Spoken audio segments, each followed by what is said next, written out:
दोस्तों, इजराइल और हमास के बीच इस वक्त जो जंग चल रही है उसको लेकर जो भी खबरें आप लोगों के पास पहुंच रही हैं, उन खबरों को बताने के लिए जो अपडेट हमारे पास या हमारे देश की गोदी मीडिया के पास आ रहा है वो ज़्यादातर सोशल मीडिया के ज़रिए आ रहा है। इजराइल और फ़िलिस्तीन के लोग सोशल मीडिया पर बहुत सारी खबरें शेयर कर रहे हैं, उसी के ज़रिए अपडेट हमारे पास आता है और उसको ठीक से रिसर्च करने के बाद हम लोग आप लोगों के पास तक पहुंचाते हैं। कल शाम की वीडियो में मैंने जुमे की बात की थी कि कल जुमे का दिन था, लेकिन अभी तक कोई ऐसी खबर नहीं आई है कि मस्जिद अक्सा में किसी तरह की कोई झड़प हुई हो।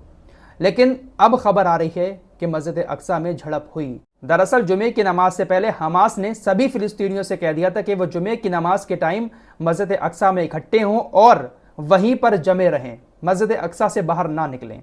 जब हमास की तरफ से इस तरह की बात की गई तो उसके बाद इजराइल की आर्मी ने मस्जिद अक्सा की सुरक्षा और ज़्यादा बढ़ा दी। आपको बता दें, मस्जिद अक्सा की सुरक्षा का जिम्मा जो है वो इजराइल के आर्मी के पास है। तो इजराइल की आर्मी ने सुरक्षा बहुत ज़्यादा बढ़ा दी। जब जुमे की नमाज का टाइम हुआ, हज़ारों की तादाद में फ़िलिस्तीनी जब मस्जिद अक्सा के अंदर जा रहे थे तो फ़िलिस्तीन की सेना ने उनको रोक लिया, मस्जिद के अंदर नहीं जाने दिया। साथ ही साथ उनको वहां से भगाने के लिए आंसू गैस के गोले भी छोड़े गए। यानी अब इजराइल ने मुसलमानों के मस्जिद अक्सा में जाने पर भी पाबंदी लगा दी है। एक समझौते के मुताबिक मस्जिद अक्सा की सिक्योरिटी की जिम्मेदारी इजराइल की सेना के पास है, तो वो अगर चाहेगी तो मस्जिद अक्सा में किसी को घुसने देगी, नहीं चाहेगी तो नहीं घुसने देगी। इसीलिए जुमे की नमाज से पहले हजारों मुसलमानों को वहां से खदेड़ डाला। मस्जिद अक्सा में सिर्फ मुसलमानों के ही जाने की इजाजत है, वहां कोई दूसरे धर्म के लोग जाकर प्रार्थना प्रेयर नहीं कर सकते। लेकिन मुसलमानों के जाने पर भी पाबंदी कल इजराइल की सेना ने लगा दी। फिलहाल इसी बीच सोशल मीडिया के जरिए खबर यह भी आ रही है कि ईरान, सीरिया और जॉर्डन के हजारों लोग मस्जिद अक्सा की तरफ कूच कर रहे हैं। इन तीनों इस्लामिक देशों के हजारों की भीड़ मस्जिद अक्सा की तरफ लगातार बढ़ रही है। ऐसी वीडियोस भी सोशल मीडिया पर सामने आ रही हैं। फिलहाल इजराइल की तरफ से लगातार हमले अभी भी जारी हैं। हमास भी उसका पलटवार कर रहा है। इजराइल ने वेस्ट बैंक में एक हमला किया जिसमें 14 फिलिस्तीनियों की मौत हो गई। वहीं इजराइल ने अभी भी गाजा के लोगों के लिए खाना, पानी, बिजली सब कुछ बंद कर रखा है।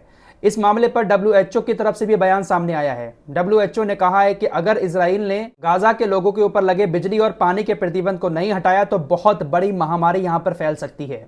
WHO ने चेतावनी देते हुए कहा कि गाजा पट्टी में स्वास्थ्य प्रणाली चरमरा रही है। यदि पूर्ण नाकेबंदी के बीच गाजा पट्टी में ईंधन और जीवन रक्षक स्वास्थ्य और मानवीय आपूर्ति तत्काल नहीं पहुंचाई जा सकी तो मानवीय आपदा को रोकने के लिए समय समाप्त हो रहा है। बहुत बड़ी आपदा फिलिस्तीन के लोगों के लिए, गाजा के लोगों के लिए आने वाली है, क्योंकि पूरी तरह से बिजली, पानी, खाने की सप्लाई बंद कर रखी है इजराइल ने। दोस्तों, हमारे सामने तो बहुत कम चीज़ें आ रही हैं। सोशल मीडिया के जरिए जो खबरें आती हैं हम सब उसको देखते हैं, लेकिन हालात बस से बदतर हैं। ज़रा सोचिएगा, आज 7 दिन हो चुके हैं बिना बिजली के, बिना पानी के, खाने के, वहाँ के लोग कैसे गुजारा करते होंगे। गाजा के हालात बस से बदतर हो चुके हैं। वहीं रात की एक खबर सामने ये आई कि रात के अंधेरे में इजराइल की सेना गाजा सिटी में घुसी।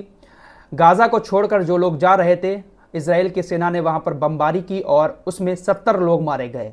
गाजा छोड़कर भाग रहे थे, इजराइल ने बमबारी की, 70 लोग उसमें मारे गए। वहीं भारत की तरफ से भी एक मिशन चलाया गया है जिसके तहत भारतीय लोग जो इजराइल के अंदर फंसे हुए हैं उनको लाया जा रहा है। अब तक भारत 447 लोगों को अपने देश में सुरक्षित ला चुका है।